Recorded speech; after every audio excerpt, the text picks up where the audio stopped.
एक बड़ा सुंदर प्रसंग है। इनका नाम है भक्त रामदास जी।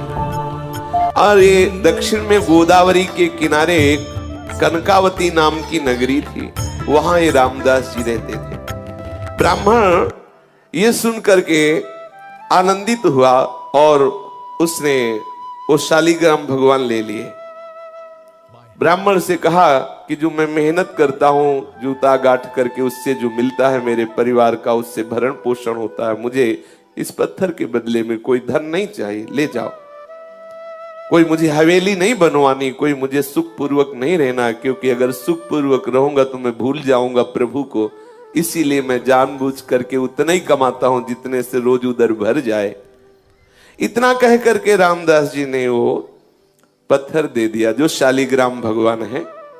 पंडित जी ने देखा दुर्लभ सद्गुणों से युक्त तो शालिग्राम, बड़े आनंदित हुए, घर में आए, सुंदर जल से दुग्ध से अभिषेक कराया, सुंदर सिंहासन में विराजमान किया, षोडशोपचार मंत्रों से पूजन किया और ये विचार किया कि भगवान मेरी इस चेष्टा से प्रसन्न होंगे, क्योंकि वहां क्या सुख पा रहे थे और यहां हम उनको क्या सुख पहुंचा रहे। मंत्रों से उच्चारण करना, पंचामृत से स्नान कराना, तुलसी जी ऊपर विराजमान करना, आदि आदि जो पद्धति से सेवा पूजा है।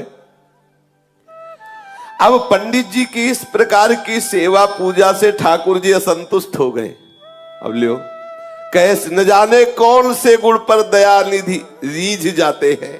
आहा, पंडित जी पूरी पूजा विधि जानते थे, पर हृदय से प्रभु के प्रति अपनापन नहीं था, भक्ति नहीं थी, प्रेम नहीं था। और ये अब आप समझ लो किस कोटि के भक्त है, कुछ ज्ञान ही नहीं है, परंतु इनके हृदय में है कि मैं प्रभु का हूं, प्रभु मेरे हैं। कभी कभी आंसू बहाते तो वो आंसू जो शालिग्राम भगवान के ऊपर गिरते, उससे बड़ा पंडित जी का पंचामृत नहीं। और जो आह भर के पुकारते कृष्ण कृष्ण गोविंद गोविंद हे हरि मैं तेरा, इससे बढ़कर वेद मंत्र अच्छे नहीं लगे ठाकुर जी को। ठाकुर जी ने स्वप्न में एक वैष्णव का रूप धारण किया और उन ब्राह्मण से कहा कि तुम सीधे हमको उन रामदास के पास पहुंचा दो। हाँ, कहा कि ये तुम्हारा षोडशोपचार पूजन, ये पंचामृत अभिषेक और ये तुम्हारा सिंहासन में विराजमान करना मुझे बिल्कुल अच्छा नहीं। मुझे उसकी सूखी रोटी और आह भरी पुकार ने खरीद लिया है, मुझे वहीं पहुंचाओ। अब जब स्वयं स्वप्न में भगवान ऐसा आदेश कर रहे हैं तो उसके तो होश उड़ गए ब्राह्मण के, कि हम तो जिसे समझते थे कि वो तो अनपढ़ है, गंवार है, प्रभु इतना उसे प्यार करते हैं। अब हाथ में सुंदर वस्त्र पर शालिग्राम भगवान को लिया और भगवान से कहा कि आपको पता है कि आपके ऊपर वो औजार घिसता है, चंदन तिलक लगाने की बात जाने दो, सिंहासन में विराज वाले पैर रख के आप पे औजार घिसता, तुमको वो पसंद है। और ये षोडशोपचार पूजन, पंचामृत से स्नान, ये सब। प्रभु ने कहा जब वो आंसू बहाते हुए नाम बोलता है ना, कृष्ण गोविंद हे हरि मैं तेरा, मुझे इतना सुख मिलता है कि वेद मंत्रों से मुझे सुख नहीं मिलता। और जब वो मेरे ऊपर पैर रखता है तो मुझे ऐसा लगता है वो आत्मसमर्पण कर रहा है पूरा। यही है, इनसे कौन पार पावे।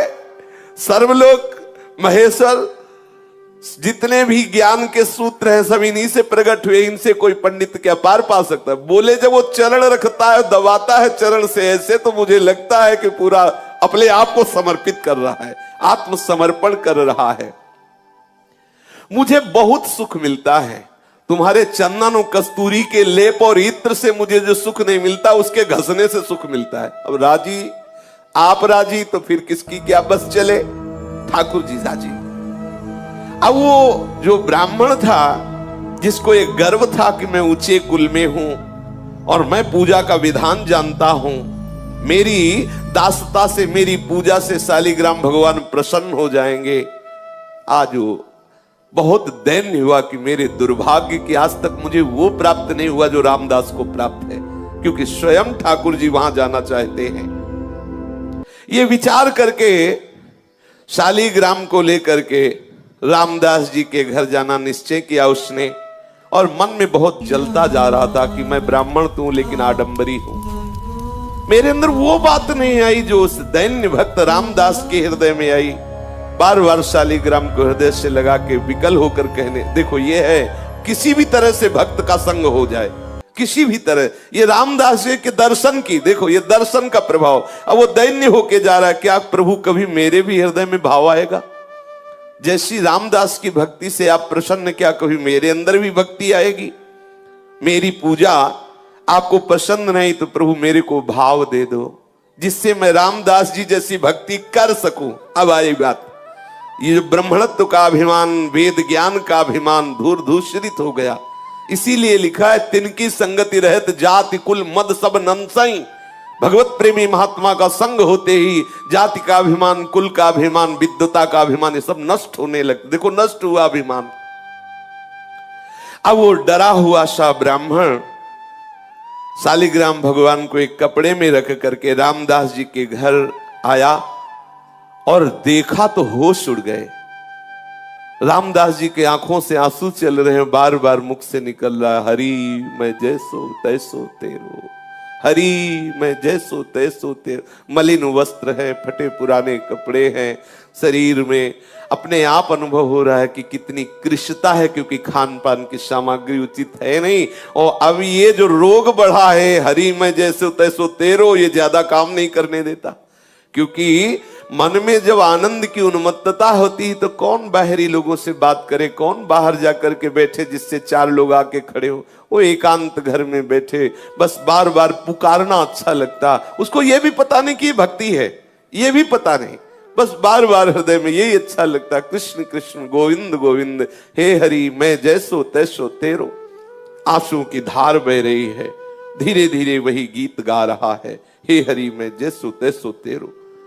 ये ब्राह्मण गए, जब देखा तो ओहो धन्य है, धन्य है, तुम्हारे माता पिता को धन्य है रामदास, तुम तो बड़े महात्मा निकले।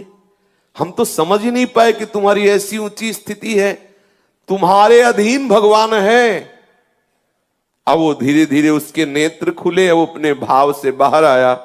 तब उन्होंने कहा कि ये जिन पर तुम पत्थर समझ करके अपना औजार घिसते थे, औजार नहीं, मैं उस समय बताया नहीं, ये साक्षात शालिग्राम भगवान है, त्रिभुवन पति स्वरूप में विराजमान है, सारे विश्व के स्वामी हैं, घट घट में विराजमान है, सबकी गति है, सबके आश्रय है, इनके शरणागति होने से जीव बंधन मुक्त हो जाता है।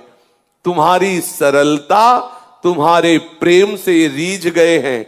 जब मैं इनको ले गया, इनको पंचामृत से अभिषेक किया, वैदिक स्तोत्रों द्वारा इनकी स्तुति की, इनकी सेवा की, इनको भोग लगाया सब, लेकिन इनको पसंद नहीं आया।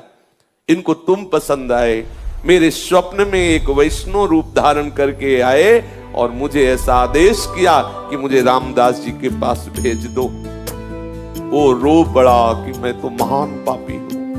रामदास रो पड़े, अरे मैं महान पापी हूं, मैं तो समझ नहीं पाया कि भगवान है और मैं इनके ऊपर ऐसा कृत्य करता रहा है, मैं तो बहुत अपराधी हूं। चीख चीख के रोने लगा, मैं कितना निर्दयी, कितना नीच हूं, देखो मैंने क्या किया।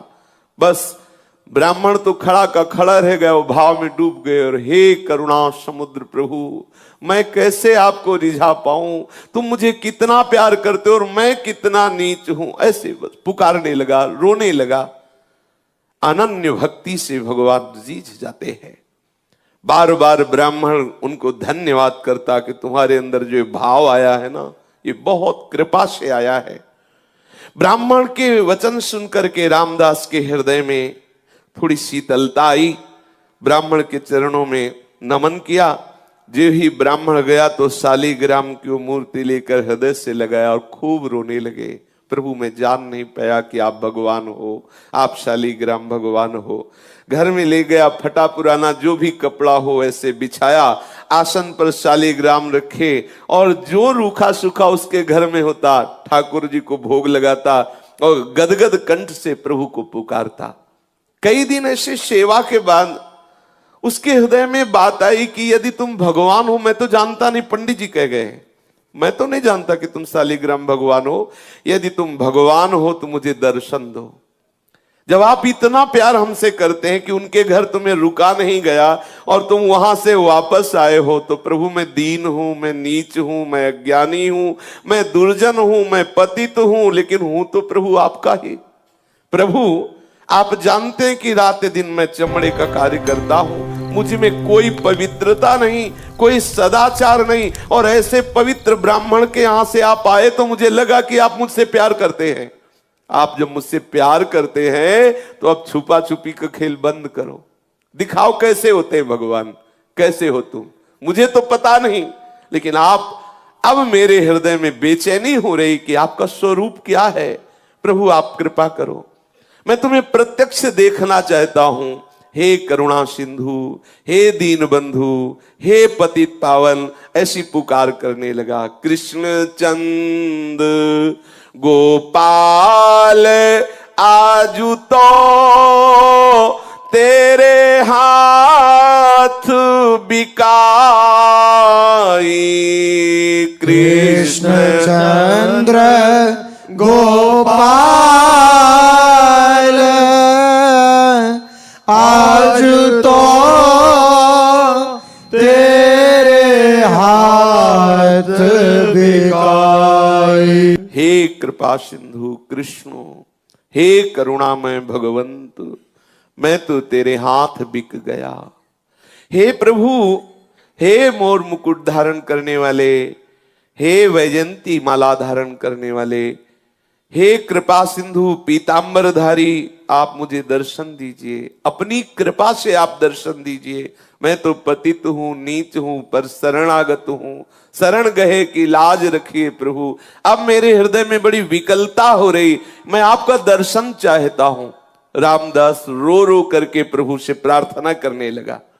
ऐसा प्रेम समुद्र उमड़ा कि सब कुछ भूल गया, विह्वल विकल होकर के।